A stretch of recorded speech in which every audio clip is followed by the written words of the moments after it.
beberapa perusahaan yang pernah mendapat kontrak karya ya, PT Vale Indonesia. Vale Indonesia itu dia mendapat hak kontrak karya selama 30 tahun untuk tentang nikel. Negara tuh dapat kompensasi itu 1%, kompensasi negara untuk hak penambangan ini. Ternyata tuh Freeport tuh bayar ke negara 10% seharusnya. Jadi yang 9% itu ke pejabat negara. Yang 1% masuk negara, 9%-nya ke kantong pejabat negara.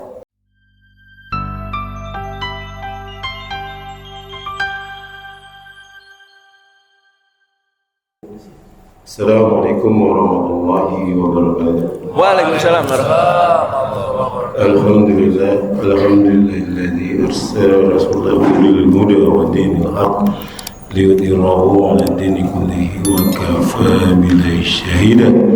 Asyhadu an la ilaha illallah wa asyhadu anna Muhammadar rasulullah la nabiyya ba'da. Bapak-bapak yang saya muliakan pada malam ini,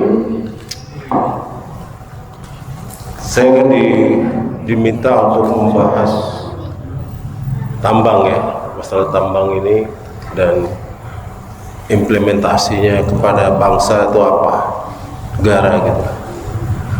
Nah, saya mau cerita terlebih dahulu di Orde Baru ya, pengelola tambang ini ada namanya kontrak karya. Kontrak karya ini selama 30 tahun diberi konsesi untuk menambang, negara kepada penambang. Artinya menambang, membuat perjanjian kepada pemerintah ya, dengan perusahaan dalam suatu kontrak karya. Namanya kontrak karya. Dulu kontrak karya ini harus ada persetujuan DPR, harus ada persetujuan DPR, tidak bisa tidak.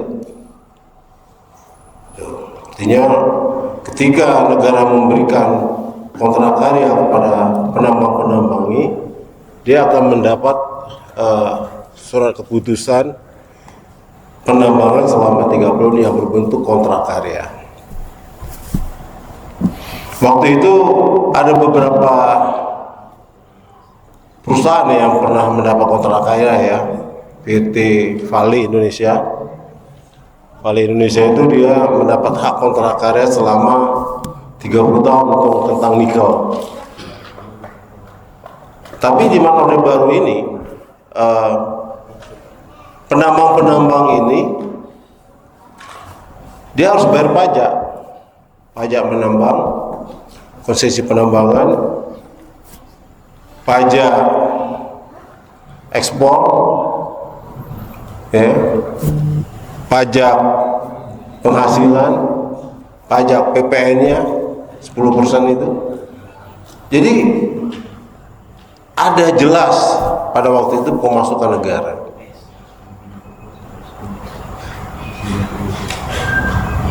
Nah, tidak lama kemudian ada lagi yang namanya PT Freeport.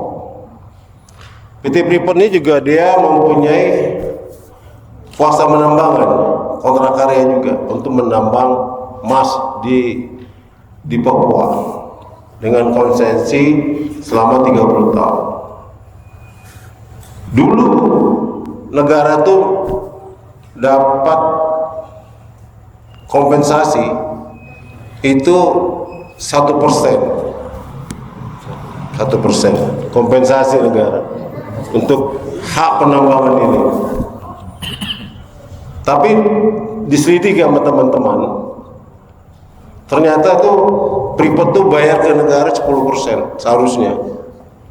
Jadi yang 9% itu ke pejabat negara, yang 1% masuk negara, 9%-nya ke kantong pejabat negara. 1%, Pak? Iya.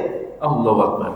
Bahkan terakhir satu gunung emas itu Bang. iya, 1%. Kita sedih sekali. Sekarang Purbaya bilang Ya. hanya 0,03%.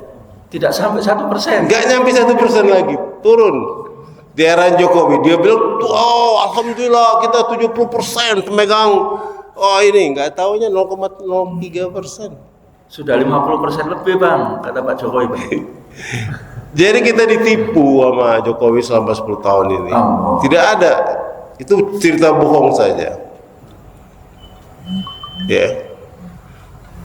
Dulu di undang-undang pertambangan itu, ya, yang memberikan izin tambang itu adalah kepala daerah tingkat 2, otonomi daerah.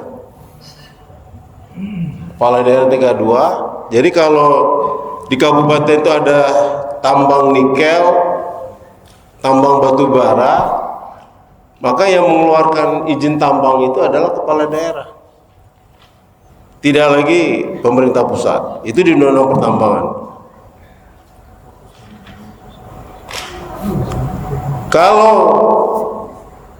areal tambang itu, wilayah tambang itu dimasuk di 2 kabupaten. Ya. Umpamanya dulu ada Kabupaten Bombana dan Kabupaten Buton. Ada 2 areal. Karena dia masuk 2 kabupaten, maka yang berhak untuk mengeluarkan izin tambang ini adalah gubernur. Gitu.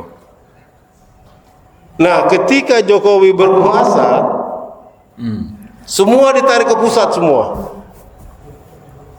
Izin-izin ini ditarik ke pusat semua. Siapa yang mau nambang, gua kasih.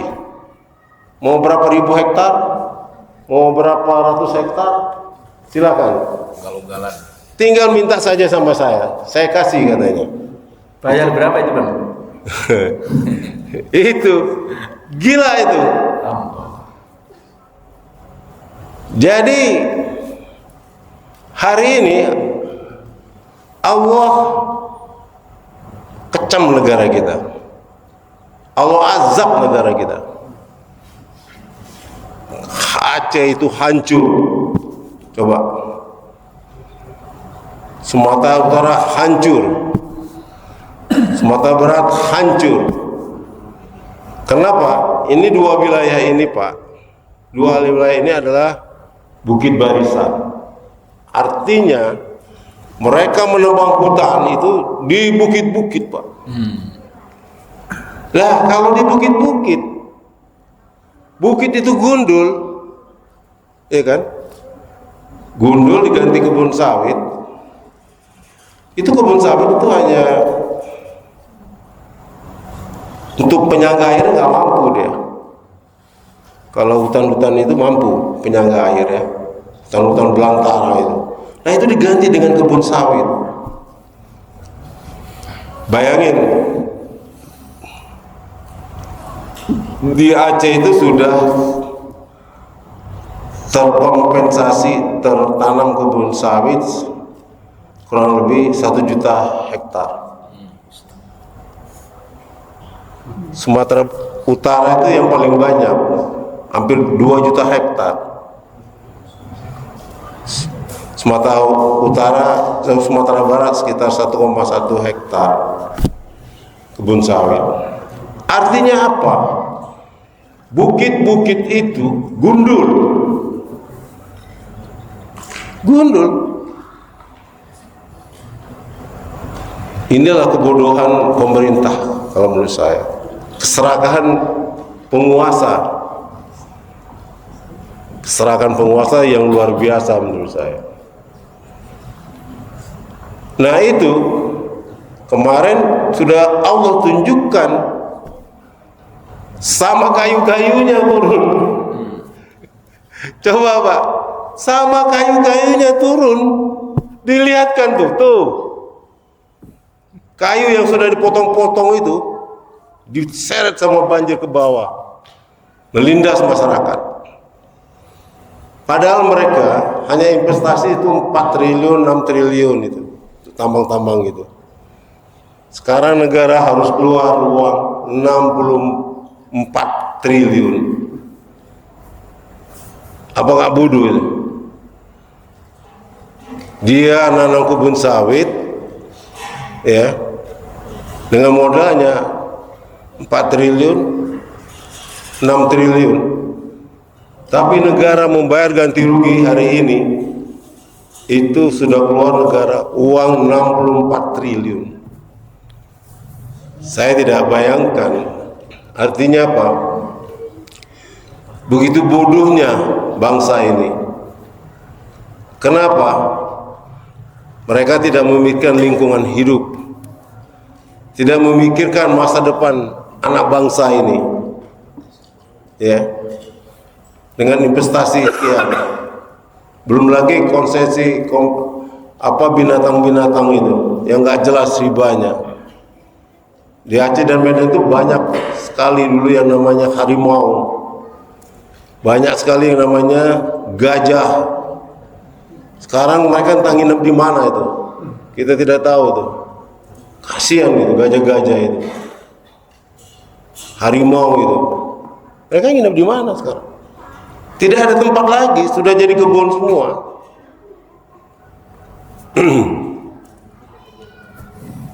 Nah, inilah 3 provinsi ini. Belum lagi kalau saya tarik ke Riau, ke Jambi segala macam ya. Itu udah hampir semua Pak, udah jadi kebun sawit. Yang investasi rata-rata oligarki dan asing-asing ini. Kau bayangkan saja Pak, Sinarmas itu mendapat kompensasi hutan ya, HPH-nya itu 5 juta hektar. Kalau kita hitung-hitung itu kurang lebih 1 kabupaten itu. Artinya apa? Ini luar biasa sekali gitu loh. Kok negara pejabat-pejabatnya dengan teganya gitu loh memberi kompensasi hak pengelolaan hutan itu sesuka-sukanya aja.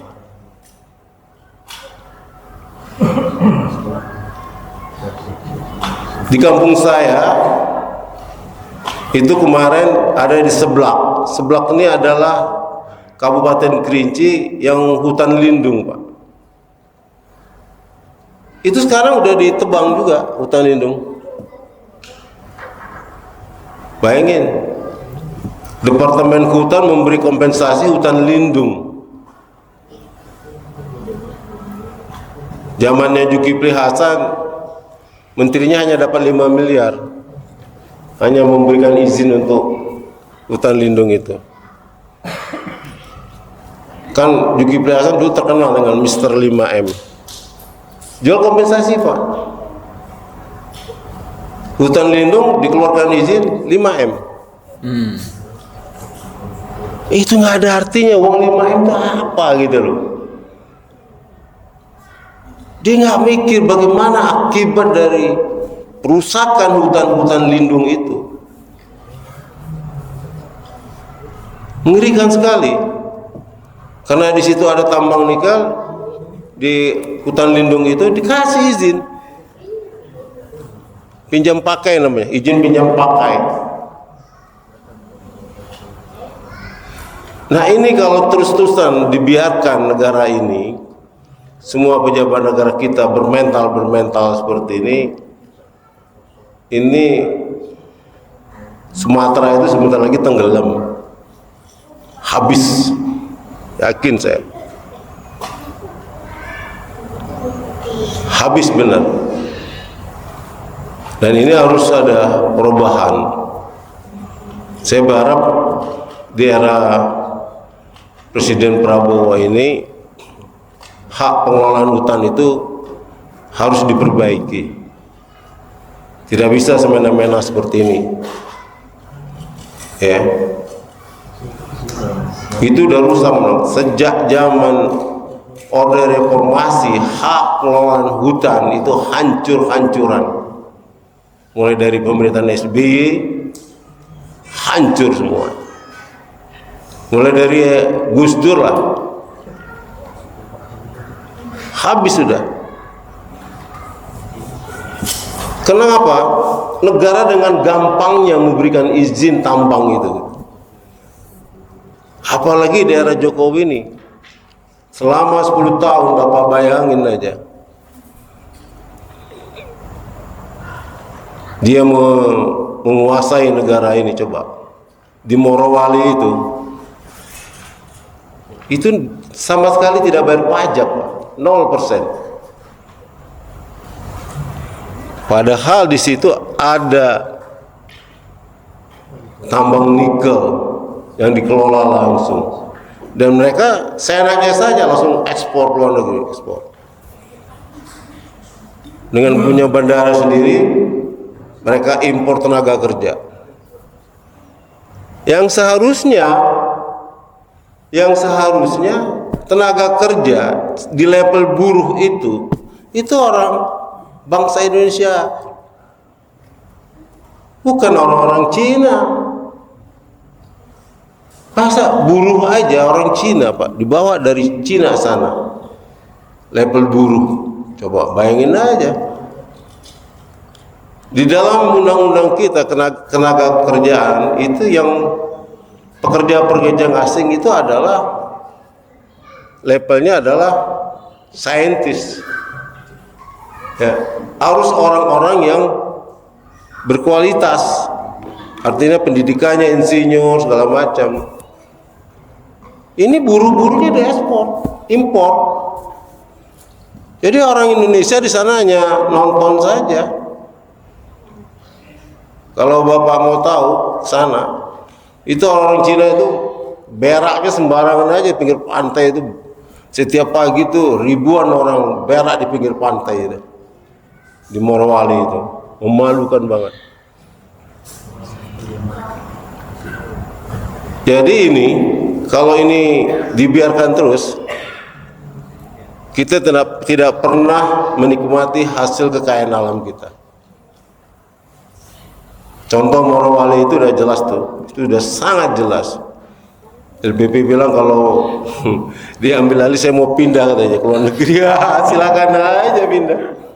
Suruh pindah aja dia LBP itu. Kenapa takut?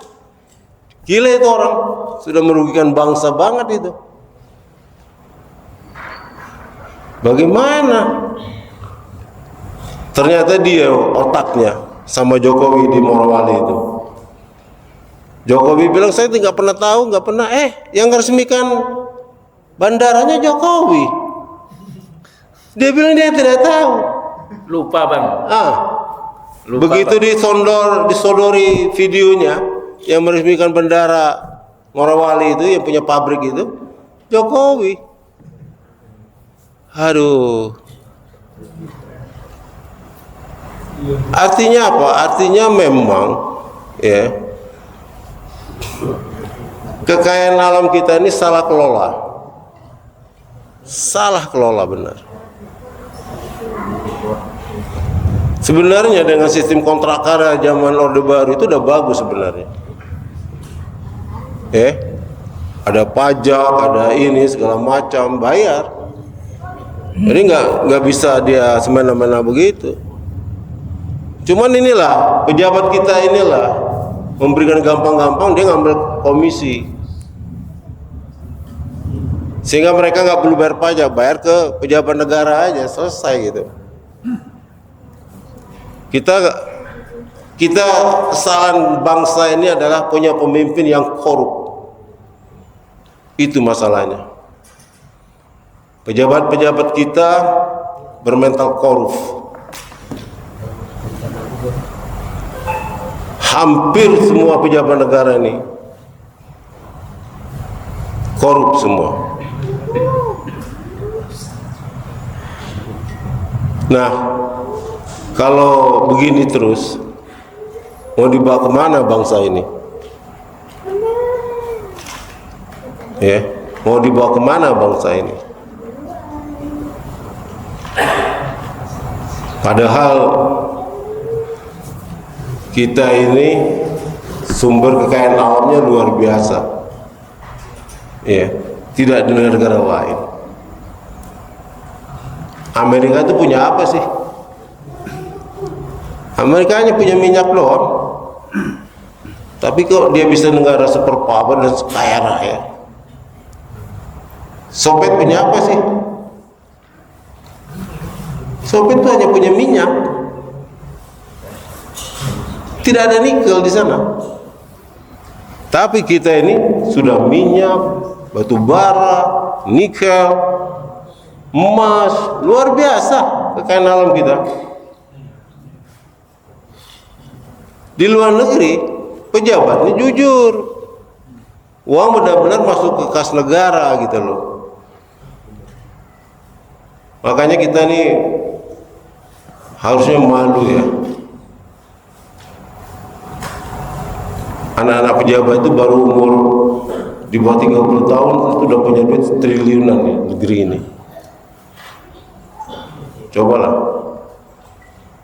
anak-anak pejabatnya itu. Coba aja cek anaknya Jokowi itu, Kaisang sama Wapresnya itu, berapa asetnya? Jadi itu ya, kita ini